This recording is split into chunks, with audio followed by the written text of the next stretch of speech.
G'day guys, welcome back. My name is Wildkard, and this is a late night edition of the Wildcard Rugby Show. It is Six Nations, it is for the wooden spoon, it is Wales versus Italy. And this is quite a remarkable historical moment as Italy has ended their 9 in a row wooden spoon run and handing it to Wales for the first time in 21 years. It was very evident going into this game that the Italians was prepared under the new management, the new coach, Gonzalez Casada. The Italian had a very, very clear idea what they wanted to do, how they want to walk out this game, how they want to execute throughout this game to win this match. Whereas the Welsh was kind of look a little bit underprepared in this match. Specifically, I felt like the Welsh team mentally was not prepared for a big occasion like this one. Warren Gatland has done a great job turning the Welsh around for the Rugby World Cup, and the post-World Cup work he's done for this Welsh team is just really not up to the standards that we're used to from Warren Gatland, to say the least. The players on the field, if I was nice, I would have said that they tried really hard, but the reality is the mental aspect of the game, not just physical, the mental aspect of the game was really underprepared by Warren Gatland. There was two styles, two mental state on the field for the Welsh team. There was some players completely overwhelmed by the occasion, by the prospect of having to score 4 tries to avoid the wooden spoon, and just completely mentally checked out due to that overwhelming pressure. And there was another group of players that was just trying way too hard, forcing unwanted errors. Nick Tompkins would be the typical guy that fell into that category. Drop balls, throwing a pass that shouldn't have been thrown, giving away, being offside, a bit too eager in getting out of the line. And it really created a split in this Welsh team and a lot of broken up communications between the players. And the game, whilst the score looked quite nice, 21 points to 24, the game was out of reach of the Welsh about 50 minutes in. The Welsh was completely out of it. Italians was controlling the game. They had very simple game plan, the Italians, whilst when they did have the ball, they were absolutely sensational in attack. The way they shift the ball across the park, finding space, creating space for their teammates, offloading was absolutely sensational. But they really didn't need to do that. They knew they didn't need to do that. They knew they just need to control where the game is played. Playing some very smart kicking game and playing some very, very, very good defensive rugby. Just having that big 4-pack, belting players at the breakdowns, getting that penalties again and again and again. It's just so instrumental for the Italian team. The scrummaging was absolutely incredible for the Italians. Dominated the Welsh from start to pretty much all the way to the finish. Only some technical errors that was issued against the Italians in terms of the scrummaging, but overwhelming dominance throughout. Just pretty much getting penalties almost every time. And outside of that, the Welsh was like I said, the lack of cohesion between the mental preparation, I think, for the Welsh team led to a lot of shooting themselves, the Welsh team shooting themselves in the foot. They had a lot of opportunities in the second half to catch up and potentially even take the lead. And it's just the most silliest and unbelievable way of throwing away opportunities, right? There were opportunities that was thrown away because the clean out that player just blatantly winning from the side. There was this inside the Italian 22. And there was an opportunity that was thrown away because a player, Adam Beard, cleaned out a player by doing a neck roll, just amateur level errors there, dropping the ball inside the 22, dropping the ball over the try line. What else was there? High tackles inside the opposition 22 after losing the ball, so you're giving the opposition an easy way out after the knock on. And just, being offside, following the kick, chasing down doing the little kick behind, and then the chasers are just offside sort of thing. It's just very, very elementary errors that just constantly plaguing the Welsh team. And really was just, like I said, I think it's just more of a mental preparation issue than actual players, performing poorly. And this has really made me to kind of you can tell me if you feel the same way. If you're Welsh fan, you really appreciate how good an experienced player like Dan Biggar, as much crap as I like to talk about Dan Biggar, as much as we all felt like he was a bit too mouthy, the experience, the way he can control the kicking game, the way he can control the players around him whilst being a bit aggressive, being a bit rude, per se, whatever you like to say, the way he's able to control the game, the way he's able to get the players on the same page, it's just really missing. Like in this game in particular, when especially when the pressure squeezed on, you can always rely on Dan Bigger to kick over 3 points anywhere inside the opposition 50, right? And then that Dan Bigger's gonna be, it's gonna be the hardest player working on the field as well. So it just really lacked that a little bit, lacked a bit of a mental fortitude from the Welsh team in this match in particular. Outside of that, yeah, there was the Italian had the game in control throughout. They knew they just won the penalties to keep the scoreboard ticking over, and then they looked brilliant whenever they had an opportunity to make line breaks. And Gonzalo Quesada did a great job. I mean, it shows kind of like how the two teams kind of approached the post World Cup period. Whilst the Welsh did have a much more successful World Cup, and the Italians, remember, conceding 96 points against the All Blacks, one of the worst performances I've ever seen from a so-called Tier 1 nation. And to come out from that, to get all the players together to mentally and just like being like getting everyone together as a group, as a team, and then to just get everyone on the page mentally to get themselves ready for the Six Nations, that they really delivered something quite extraordinary in this match in particular. Whilst the Welsh did much better at the World Cup, people were not on the same page after leaving people were leaving left and right, and the players that have remained just really hasn't delivered. It was really just sad to see that George North was kind of just like carried off the field, with the leg injury, looks like. And that's not really something that anybody wants to go out with their career. This was the last match for George North, and it's not something that, injuries aside, it's not a result that your team really wanted to go out on to send someone off in such a legend. George North really is a legend. I think it was the youngest Welsh player to get 100 caps, the youngest to get 50 caps. Everything he's achieved in his life he has very high levels at a very young age.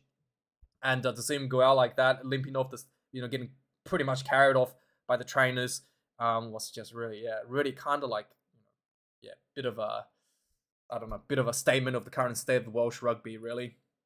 So let's have a look at the match stats. Overall, the stats actually look quite close. In fact, the Welsh pulled ahead late in the second half in terms of their stats. At halftime, if you look at the stats, it's pretty much similar. The only difference between the two teams was that the Italians had way more playtime inside the Welsh half, was able to absolutely dominate the kicking game. In the full time, the Wales actually came back in the second half.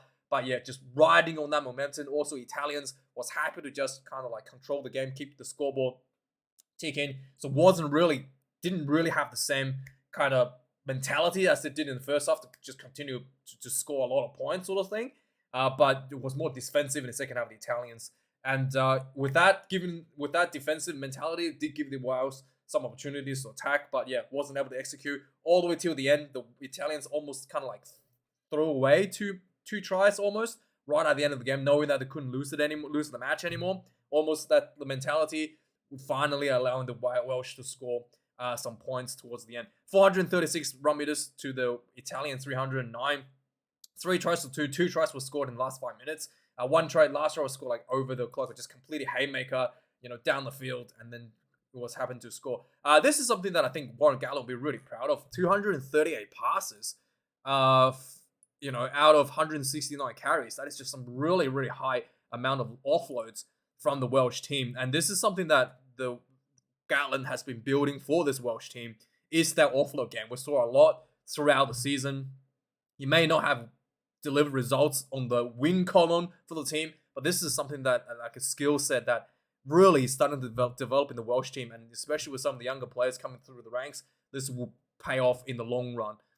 Being able to shift the ball around and have that confidence to back up your players to get, to take advantage of those little half breaks. 17 turnovers conceded against Wales, 13 against Italy, 108 tackles, Wales, 16 missed tackles, Italy, 215 tackles, 28 missed tackles. Like I said, the Italians were happy to defend and try to get that turnover penalty, add the breakdowns for their own game plan. 30 kicks in play for Wales, 36 for Italy. The kicking game was absolutely one-sided, especially in the first half. There was one missed kick conversion by Pablo Gabisi, but Italians was happy to just keep the scoreboard ticking over with those penalties they've yielded from the breakdown. Lineouts, both teams were perfect on the evening, 19 against for Wales, 13 for Italy. And that's probably a big thumbs up for Wales. In the start of the Six Nations, their lineouts was like 50%. Literally, the first game, they lost 50% of the lineout throws just from silly stuff like not straight and just like being overthrown and taken by the opposition team sort of thing. That has completely stopped. And this was a much better, much improved key area that the Welsh will be. I mean, Gatlin would put that down as a tick. Scrummaging is still a weakness to the Welsh. Again, like they probably need to like import some bigger props, I guess. I mean, I just don't see how the physicality of the scrummaging is going to improve for the Welsh team. And there was, like it's same as they like last week. The French 4-pack was outweighed the Welsh 4-pack by like some absurd amount, like 40 or 50 kilos or something. Like every person was giving up like 7 kilos in the scrummaging, and then the second half the scrum got even bigger for the French. So like just the size difference in the scrummaging is just really lacking for the Welsh. And then Italy was dominant in the scrummaging despite losing one scrum due to like a technical penalty. I think it was an early push or something.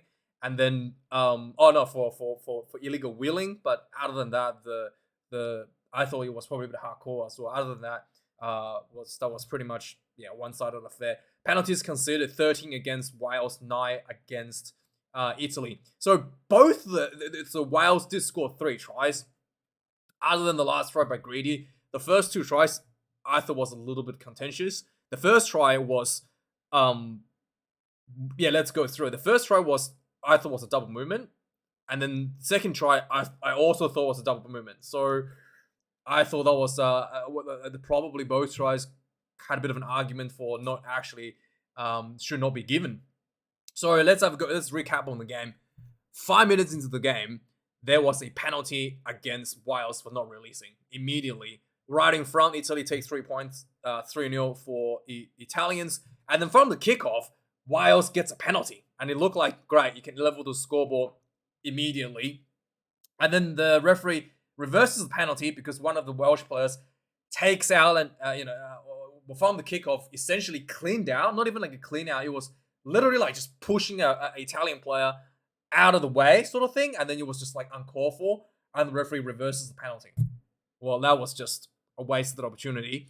12 minutes in the game, there was a little kicking. Like I said, the kicking was really good. There was a little kick behind, and Georgia North was caught at the breakdown, isolated. Wasn't too far of a kick. Just a little chip behind. 3 points to 0 to Italy. Really poor defense around from the Wales around 20 minutes into the game. There was just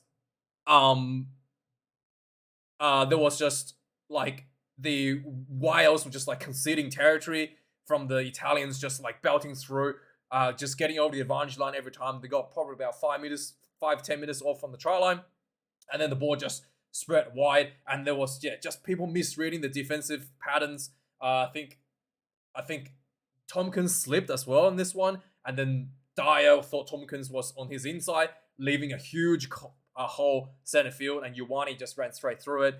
Try time, 11 points. Daniel Gabisi missed this one for Italians, only 20 minutes into the game.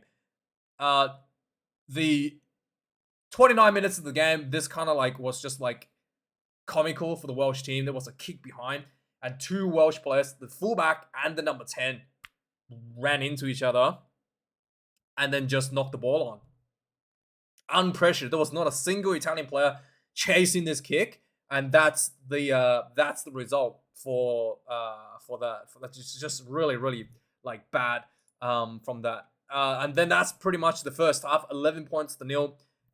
Wales was just like shooting themselves in the foot for the large part. 44 minutes into the game, so 4 minutes into the second half. Again, Wales came out with a bit more energy. Rio Dyer found himself a nice little break, and he got into the Italian 22. And Adam Beard does a neck roll to clean out. Penalty. 7 minutes into the game, there was a line out inside the Italian half. Like it was 60 meters out, and just one, slick play from the back line, just shifting the ball, and then just Monty Ioane found himself a nice gap, cut straight through the defensive line. As he was running down the field, he linked up with his inside support player. Pani winning for the second try for the Italians. 18 points to nil. At this point, the game is looking pretty much over for the Welsh, because remember, they not only have to win, they have to win with the bonus point to actually avoid the wooden spoon. And that was just not gonna be not gonna happen. Looking like it's not gonna happen at this point already. 50 minutes into the game, Wales was inside the Italian 22, dropped the ball, and then immediately does a high tackle, so the Italian gets a free exit. 57 minutes into the game, the Wales was again just building inside the Italian 22. 14 phases later, looking quite promising. Wales gets penalized for side entry. 61 minutes into the game, another nice break from Dyer. He was able to link up with Thomas Williams, and this was really close. Thomas Williams was probably like 2 meters short from the try line, and then he got turned over, and he also got hurt. So this wasn't looking like this was another opportunity gone there for Wales. A minute later, finally the Welsh was able to turn that possession into a try. They basically had a line out. They went for the maul, and then they just pick and go. It looked like Elliot D was tackled, and then he propelled himself forward, and he also dropped the ball. But the drop ball was like not that obvious, so he probably still had contact with the ball, and so he lost control, but he didn't like lose contact with the ball. So the referee said that was okay, but it did look like it was double movement. But the TMO was like, I think this might be a double movement. But the referee on the field, Matthew Renaud, said that it wasn't a double movement. He was pulled in forward by the Italian defenders. Yeah, I thought that was a pretty obvious double movement there. But regardless, this was a try for Wales, a really needed try. 17 points to 18. 66 minutes into the game, Wales had a line out inside the Italian 22 again, drop ball. 69 minutes into the game, there was a little kick behind by the Welsh. The ball was recovered by Wales, and it was caught by a player in front of the kicker. Yeah. And this has led to a penalty that was 40 meters out from the Welsh try line, right in the middle, and Garbisi pops this one through. 21 points to 7. 72 minutes into the game, the Welsh again was trying to run the ball out of their own 50, and there was a nice tackle from the Italian defenders, just like nice rush defense, shutting down the long pass option, and then there was flooding the breakdown, getting the penalty at the breakdown, and this was a 45-meter kick by Paige Rello, and he pops this one straight down the middle. 7 points to 24, and this is over, completely dead and over for the Wales. But they just kept going. The Welsh wants to finish strong for their fans. A lot of more frustrating like drop balls and stuff. 77 minutes, Wales dropped the ball over the try line, and they had a penalty advantage, so they tap and go. And eventually, Will Rollins crashed over again. It looked like he crawled a bit on the ground, but the referee was happy giving the try. 12 to 24, and finally, 81 minutes into the game was pretty much over. Just one last haymaker throw. What's his name? Kieran Hardy just was sent was around 50 meters out. Nice little chip behind, and Mason Grady ran up and scooped up the ball, and he looked like he was fresh. He was pretty much off the bench, fresh, number 23 on his jersey, and just ran the full 50 meters down the field to score the final try for Wales, make the scoreboard look like this was a close affair, when in reality, it was not even close. 21 points to 24, looked much better in the scoreboard than reality. And let me know your thoughts. I thought the Italians played really, really well, so I would give the Italians a 8 out of 10 for this game, and the Welsh, I think, are probably a 5. 5, and that's only because they got like maybe 2 tries at the end. If they didn't get the 2 tries, it'll be like a 1. Okay, this was pretty horrendous from the Welsh. In fact, I feel like probably 5 was probably. I'm being very, very generous giving the Welsh a 5. Let me know your thoughts. Let me know your ratings. Thanks for watching, guys, and see you guys a bit later for the for the championship deciders and the potential upset from England. Thanks for watching. Have a nice one. Cheers.